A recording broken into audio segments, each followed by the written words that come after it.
You've been on my mind. I grow fonder. Hidup manusia memang penuh dengan lika-liku. Tentu saja di dalamnya terdapat ujian serta kesulitan yang pasti akan dihadapi. Dalam kondisi seperti ini, terkadang manusia menjadi mudah menyerah dan putus asa. Namun, Anda harus melihat perjuangan hidup beberapa orang berikut ini yang mungkin bisa kita jadikan cermin pelajaran. Kisah mengharukan mereka dalam menjalani kehidupan telah kami rangkum ke dalam 7 kisah perjuangan hidup yang mengharukan versi On The Spot. You're the only one that I want. I don't know why I'm scared. I've been here before. Every feeling, every word I've imagined it. No one understands me quite like. Pendidikan memang hal yang penting, dan itulah yang diyakini oleh seorang ayah bernama Sugianto. Pria berusia 45 tahun ini rela menjual ginjalnya agar ijazah anak perempuannya bisa diambil dari sekolahnya. Siang itu, sang putri, Sarah Melanda Ayu, menemani sang ayah merealisasikan niatnya di Bundaran HI Jakarta Pusat.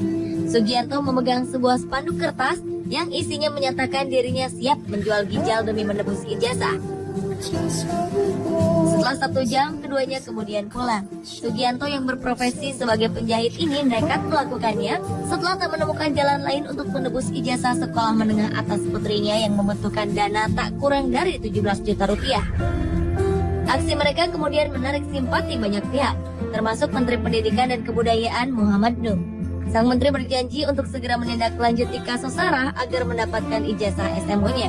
Selain itu, ia berjanji memberi Sarah kebebasan biaya pendidikan hingga ke perguruan tinggi. I think that possibly maybe I'm falling for you.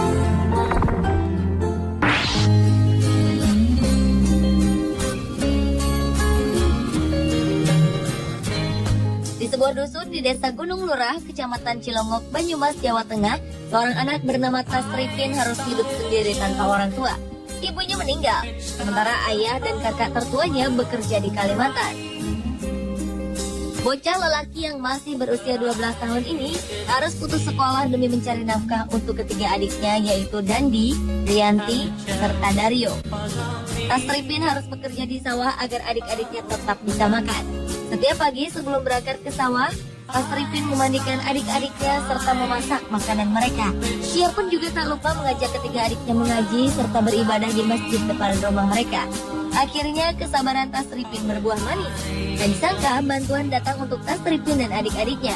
Mulai dari renovasi rumah, beberapa ekor kambing, serta biaya agar Tasripin dan ketiga adiknya dapat segera meneruskan sekolah mereka kembali.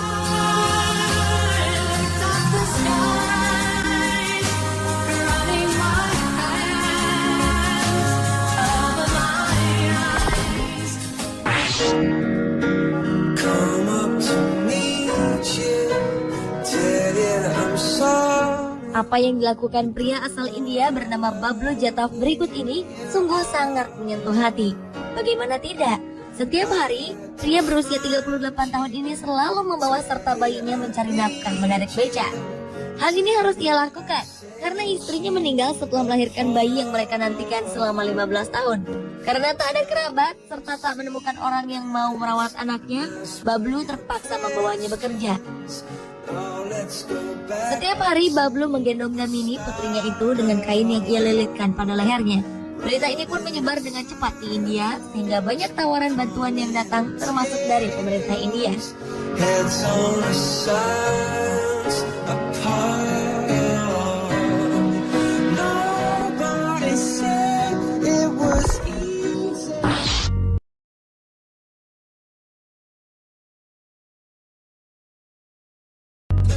Siapa sangka orang miskin ternyata juga bisa membiayai hidup orang lain.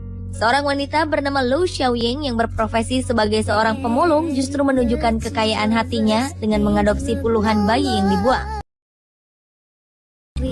Keadaan hidup yang sulit dan keterbatasan ekonomi tak mengecilkan hati Lu untuk memberikan kasihnya kepada bayi-bayi mungil tak berdosa yang ia temukan. Wanita 88 tahun ini telah mengadopsi 30 bayi sejak tahun 1972.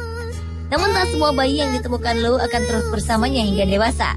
Beberapa di antara mereka kemudian diadopsi oleh keluarga yang lebih mampu. Kisah haru ini pun menyebar ke seluruh Cina hingga mendapat perhatian dunia.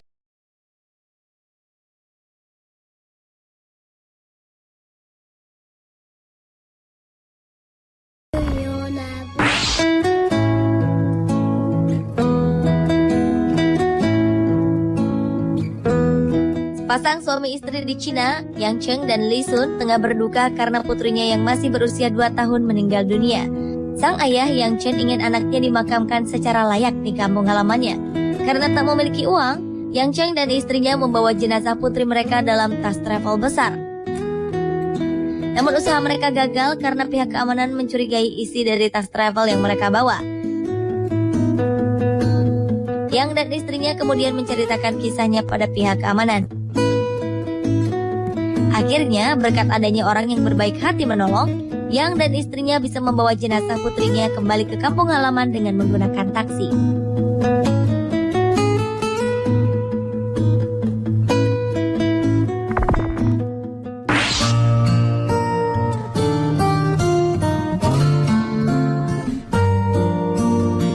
Seorang nenek renta asal India masih terus bekerja untuk menghidupi keluarganya. Nenek bernama Sheila Ghosh ini setiap sore naik bis yang akan mengantarkannya menuju tempat biasa ia menjajakan dagangannya. Di usianya yang telah menginjak 83 tahun, nenek yang tinggal di Pali, Bengal Barat, India ini masih harus menjajakan keripik setiap hari untuk bertahan hidup. Hal ini ia lakukan karena anak satu-satunya telah meninggal dunia. Sementara ada cucu-cucunya yang harus ia hidupi. Meski membutuhkan uang, namun Sheila menolak bantuan yang terkumpul untuknya. Ia tak ingin mendapatkan uang secara cuma-cuma tanpa bekerja. Beberapa donatur kemudian merencanakan cara untuk membantu Sheila. Banyak di antara orang yang iba membeli keripik Sheila dengan jumlah banyak agar nenek tua ini bisa pulang dengan uang yang cukup banyak.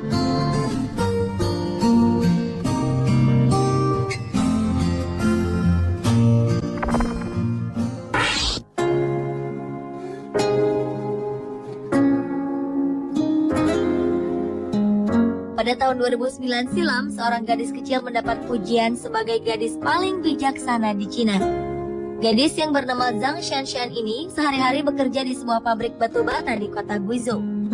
Selama 12 jam sehari, gadis berusia 15 tahun ini harus menarik gerobak berisi batu bata. Selain itu, Zhang juga membantu kedua orang tuanya mengasuh 3 adik-adiknya yang masih kecil. Zhang bekerja dari pukul 6 pagi hingga pukul 6 di sore hari. Hal ini ia lakukan untuk membantu kedua orang tuanya mencari uang. Dalam satu hari, Zhang memperoleh Rp40.000 dari pekerjaan yang ia lakukan. Pemirsa, itulah 7 kisah perjuangan hidup yang mengharukan versi On The Spot.